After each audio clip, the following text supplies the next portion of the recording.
Assalamualaikum warahmatullahi wabarakatuh.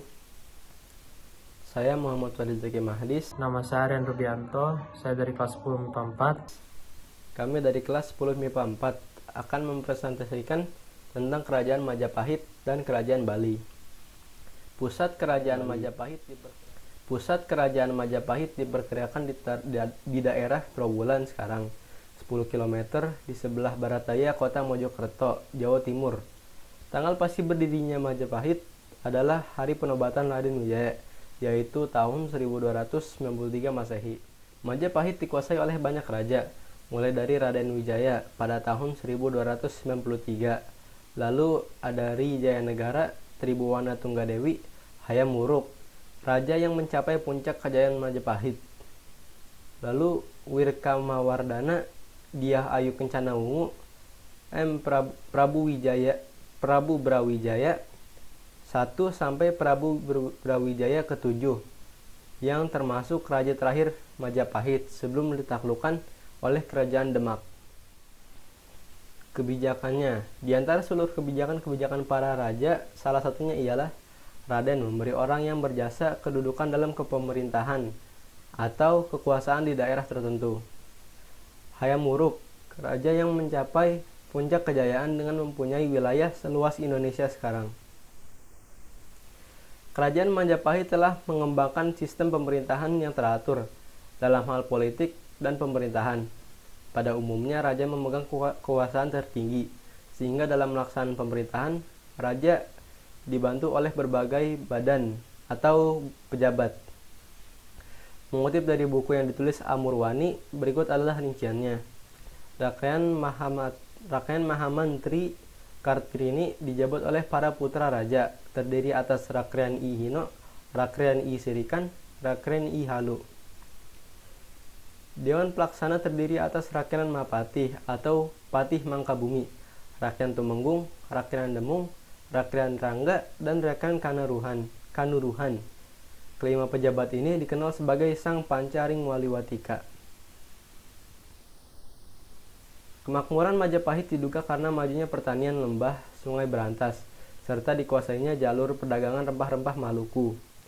Ekonomi Majapahit menjadi semakin kompleks sehingga memerlukan pecahan uang receh untuk mendukung aktivitas ekonomi makro di pasar. Karena kebutuhan itu, sejak 1300 Majapahit mengimpor banyak uang kepeng perunggu dari Tiongkok. Saat Hayam Wuruk memerintah kerajaan Majapahit, ada 3 kepercayaan. Ketiga kepercayaan ini yaitu agama Siwa, Buddha, dan Brahma. Bertiga mereka disebut Tripaksa. Ketiga aliran kepercayaan ini bisa hidup rukun dalam negara. Aliran itu diurus oleh masing-masing pembesar, pendeta Siwa, Buddha, dan Brahma. Diserahi menjaga tempat ziarah dan segala asrama dan biara Buddha. Raja Sanegara mengadakan pembagian daerah. Agama Siwa dianjurkan dimanapun. Agama Buddha hanya boleh disiarkan di kerajaan bagian timur. Pada zaman Majapahit ini, bahasa sehari-hari yang mereka gunakan ialah bahasa Jawa Pertengahan. Sumber sejarah Majapahit dibagi menjadi 2, yakni dalam negeri yang artinya segala sumber terkait dengan sejarah kerajaan ini berasal dari dalam negeri. Contohnya, Candi Peninggalan Majapahit, prasasti, kitab, babat, dan kidung. Dan juga ada sumber dari luar negeri, yakni berupa berita-berita dari pedagang luar, seperti catatan dari dinasti Ming dan catatan dari dinasti Tang Cina. Kerajaan Majapahit mempunyai banyak peninggalan. Salah satunya ialah Kitab Negara Karta Agama, Kitab Sutasoma, Candi Tikus, Candi Penataran, Candi Jabung, Gapura Bajang Ratu. Penyebab runtuhnya Majapahit yakni Perang Saudara yang dikenal dengan Perang Paregreg. Konflik ini mengakibatkan Majapahit melemah dan akhirnya dapat ditaklukkan oleh Kerajaan Demak. Lokasi dan asal-usul Bali. Kerajaan Bali berdiri pada sekitar abad ke-8 hingga abad ke-14. Pusat kerajaan ini berada di Pejeng atau Bedulu, Gianyar. Raja-raja yang pernah menjabat selama kerajaan Bali yakni ada Sri Kesari Warmadewa yang menjabat dari tahun 882 sampai 914 Masehi, ada Raja Udayana yang menjabat pada tahun 989 sampai 1011 Masehi. Ada Marakatapangkaja yang menjabat pada tahun 1011 sampai 1022 Masehi. Ada raja keempat yaitu anak bungsu, yaitu Raja Bali yang menjabat dari tahun 1049 sampai 1077 Masehi. Dan yang terakhir ada Raja Sri Astatura Ratna Bumi Banten yang menjabat dari tahun 1337 sampai 1343 Masehi. Kebijakan dari Raja Sri Kesari Warmadewa adalah membebaskan beberapa desa dari kewajiban membaur pakal karena desa-desa menjadi penghasil kayu untuk kerajaan.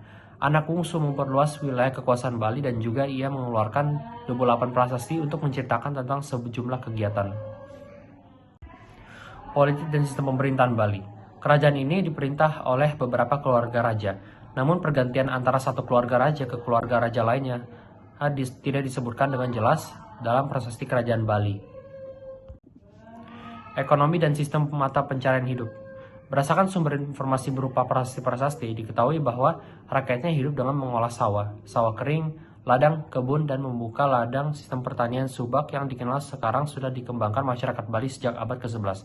Selain itu, para petani juga mengembangkan peternakan dan perburuan, sementara golongan lain yang mengerjakan kerajinan seperti perhiasan, emas, dan perak, serta alat rumah tangga dan senjata.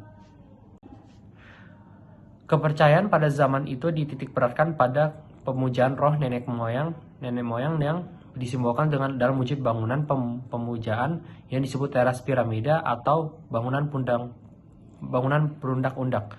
Lalu pada masa Raja Udayana ada dua aliran agama besar, Hindu Siwa dan Buddha. Bahasa yang dipakai oleh masyarakat pada zaman kerajaan Bali adalah bahasa Kawi. Sumber sejarah. Sumber yang cukup penting tentang kerajaan Bali adalah prasasti yang berangka 881 Masehi. Bahasa yang dipakai adalah bahasa Bali kuno. Ada juga prasasti yang tertulis dalam bahasa Sanskerta. Peninggalan pada kerajaan Bali yakni ada prasasti Belanjong, prasasti Panglapuan, prasasti Gunung Panulisan, prasasti peninggalan anak bungsu, Pura Agung Basaki, Candi Padas, Candi Mengening, dan Candi Wasan. Keruntuhan. Alasan runtuhnya kerajaan Bali adalah karena diserang oleh kerajaan Majapahit yang sedang memperluas wilayah kekuasaannya. Sri Gajah Waktara, raja kerajaan Bali yang terakhir pun dibunuh oleh Gajah Mada. Sekian dari kami. Wassalamualaikum warahmatullahi wabarakatuh.